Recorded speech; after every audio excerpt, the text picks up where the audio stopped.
Hola amigos de YouTube, soy Slash, y mañana subo el primer capítulo de El Juicio Final. Para la espera les dejo una creepypasta llamada El Experimento Ruso del Sueño. Espero que lo disfruten y que se la pasen bien. Sin nada más que decir, comencemos.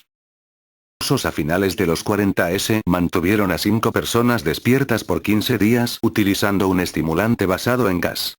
Los tuvieron encerrados en un ambiente sellado para monitorear cuidadosamente el uso de oxígeno, para que el gas no los matase, debido a las altas concentraciones de gas. Esto fue antes de que existiera el circuito cerrado, por lo que tuvieron que usar micrófonos y ventanas con grosor de 5 pulgadas para monitorearlos. El cuarto estaba lleno de libros, cobijas para dormir, pero ninguna cama, agua corriente, baño y la suficiente cantidad de comida para que los 5 sobrevivieran por un mes. Los sujetos de prueba eran prisioneros políticos y de guerra declarados enemigos del Estado durante la Segunda Guerra Mundial. Todo estuvo bien por los primeros 5 días. Los sujetos rara vez se quejaban después de que, falsamente, se les había prometido su libertad si aceptaban tomar parte de la prueba y no dormir por 30 días. Sus conversaciones y actividades fueron monitoreadas y los científicos notaron que conforme pasaba el tiempo, ellos hablaban sobre incidentes traumáticos de su pasado. Después de 5 días se empezaron a quejar de las circunstancias y eventos que los llevaron a donde estaban y empezaron a demostrar paranoia severa. Dejaron de hablar entre ellos, y comenzaron a murmurar de manera alterna en los micrófonos. De manera extraña, todos parecían creer que podían ganar la confianza de sus captores si traicionaban a sus camaradas. En un principio se creyó que esto era un efecto del gas. Después de 9 días, el primero de ellos empezó a gritar. Corría por todo el cuarto gritando repetidamente por 3 horas seguidas. Después, trató de continuar gritando, pero solo podía dar un grito ocasional. Los científicos postularon que físicamente se había destrozado las cuerdas vocales. La parte más sorprendente de este comportamiento fue cómo sus compañeros reaccionaron a esto. O mejor dicho, como no reaccionaron, continuaban murmurando en los micrófonos hasta que el segundo de los prisioneros comenzó a gritar. 2 de los prisioneros que no gritaban, tomaron los libros y llenaron página tras página de sus propias heces, y de manera calmada, los pusieron sobre las ventanas del cuarto. Los gritos cesaron de repente, al igual que los murmullos de los micrófonos. Pasaron otros 3 días. Los investigadores checaban los micrófonos constantemente para asegurarse de que trabajaban, porque creían que era imposible no escuchar sonidos con 5 personas dentro. El consumo de oxígeno indicaba que los 5 debían seguir vivos. De hecho, el consumo de oxígeno era el necesario para 5 personas que hacían ejercicio extenuante. En la mañana del 14º día, los investigadores hicieron algo que no debían hacer, para llamar la atención de los prisioneros. Utilizaron el intercom dentro del cuarto, esperando provocar respuestas de los prisioneros, pues temían que estuviesen muertos, o en estado vegetal. Anunciaron: abriremos el cuarto para probar los micrófonos. Aléjense de las puertas y acuéstense con las manos atrás en el piso o se les disparará. Se le otorgará la libertad a uno de ustedes si obedecen. Para su sorpresa, escucharon solo una frase, con voz calmada: no queremos ser liberados. Hubo gran debate entre los investigadores y fuerzas militares que financiaban el proyecto. Sin poder provocar más respuestas utilizando el intercom, finalmente se decidió abrir el cuarto a la medianoche del día número 15. Se limpió el gas del cuarto, y se llenó de aire fresco. Inmediatamente, voces de los micrófonos empezaron a objetar. 3 voces diferentes rogaban por la vida de sus seres queridos, que encendieran el gas nuevamente. Se abrió el cuarto para sacar a los prisioneros. Gritaron más fuerte que nunca, al igual que los soldados, cuando vieron lo que había dentro. 4 de los sujetos seguían vivos. Las raciones de los pasados 5 días no habían sido tocadas. Había pedazos de carne de las costillas y pantorrillas del sujeto muerto colocados dentro del drenaje del centro del cuarto, bloqueándolo, permitiendo que 4 pulgadas de agua se acumulara en el piso. Los 4 sobrevivientes también tenían pedazos de piel y carne arrancada de sus cuerpos. La destrucción de tejidos y la exposición de huesos en la punta de sus dedos indicaba que las heridas fueron infligidas por las manos, y no con los dientes, como era de suponerse. Al examinarlos, se descubrió que la mayoría de las heridas fueron autoinfligidas en su mayoría. Los órganos detrás de las costillas fueron removidos. Mientras que el corazón, los pulmones y el diafragma seguían en su lugar, la piel y la mayoría de los músculos pegados a las costillas fueron arrancados, exponiendo a los pulmones. El tracto digestivo de los 4 sujetos podía verse trabajar, digiriendo comida. Rápidamente se hizo aparente estaban digiriendo su propia carne, y que ellos la arrancaron y se la comieron en el transcurso de los días. La mayoría de los soldados eran fuerzas especiales rusas en las instalaciones, pero aún Axial, muchos se negaron a regresar al cuarto para sacar a los prisioneros. Estos sin embargo, insistían a gritos que los dejaran dentro y de manera alterna rogaron y demandaron que se encendiera el gas nuevamente, para evitar quedarse dormidos. Para sorpresa de todos, los sujetos pusieron una resistencia feroz durante la extracción. Un soldado ruso falleció cuando un sujeto le mordió el cuello, otro fue gravemente herido cuando otro de los prisioneros le mordió la arteria femoral y los testículos.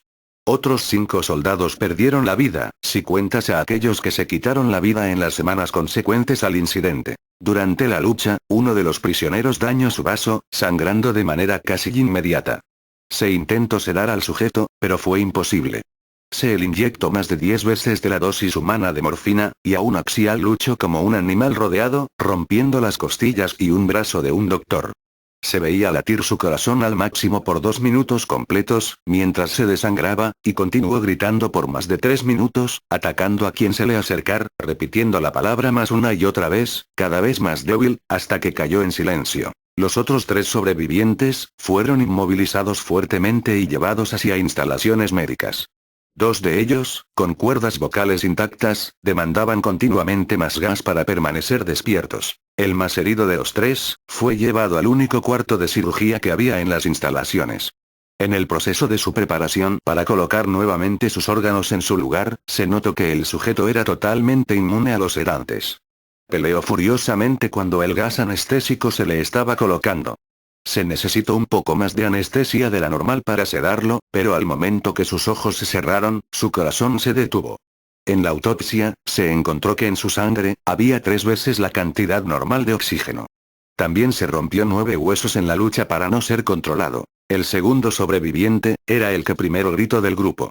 Con sus cuerdas vocales destruidas, él no pudo objetar la cirugía, y solo reaccionaba agitando violentamente la cabeza en desacuerdo cuando se le administraba el gas anestésico. Afirmó violentamente con la cabeza cuando alguien sugirió en hacer la cirugía sin anestesia, y no reaccionó durante la misma, que duró 6 horas, en la cual se intentó reemplazar sus órganos abdominales y cubrirlo con lo que quedaba de su piel.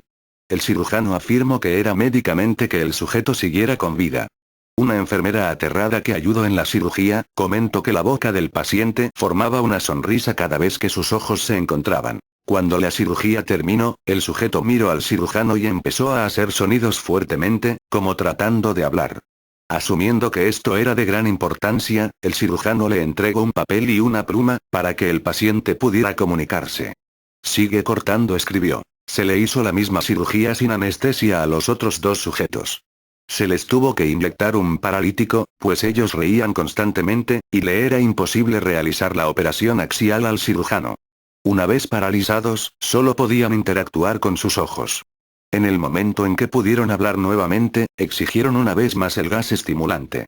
Los investigadores trataron de averiguar por qué se lastimaron de esa forma a Axial mismos, y por qué querían el gas nuevamente. La única respuesta fue: debo permanecer despierto. Se reforzaron a los 3 sujetos y los devolvieron al cuarto, para espera de su destino. Los investigadores, enfrentando la furia de sus benefactores militares, por haber fallado las metas del proyecto, consideraron dar eutanasia a los prisioneros. El comandante, un ex KGB, vio potencial en el proyecto, y en su lugar decidió ver qué pasaría si ponían el gas nuevamente. Los científicos se negaron rotundamente, pero al final, tuvieron que aceptar. En preparación para ser sellados nuevamente en el cuarto, los prisioneros, fueron conectados a un monitor EEC. Para sorpresa de todos, los 3 dejaron de pelear en el momento que se dieron cuenta que los regresarían al gas. En este momento, era obvio que los 3 estaban haciendo un gran esfuerzo por mantenerse despiertos. Uno de los prisioneros, estaba murmurando una canción. El sujeto mudo, peleaba con sus ataduras de piel, como si tratara de enfocarse con algo. El último sujeto, mantenía su cabeza en la almohada, y parpadeaba rápidamente. Siendo este, el primero al que se le puso el EEG, la mayoría de los investigadores monitoreaban sus ondas cerebrales con sorpresa.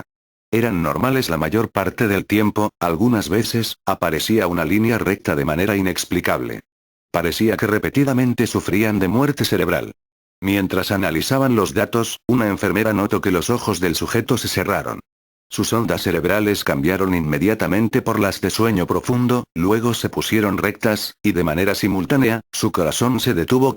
El único sujeto que quedaba que podía hablar comenzó a gritar para que lo encerraran en ese momento. Sus ondas cerebrales mostraba las líneas rectas del sujeto que acababa de morir por quedarse dormido. El comandante dio la orden de sellar el cuarto con los 2 prisioneros dentro, junto con 3 de los científicos.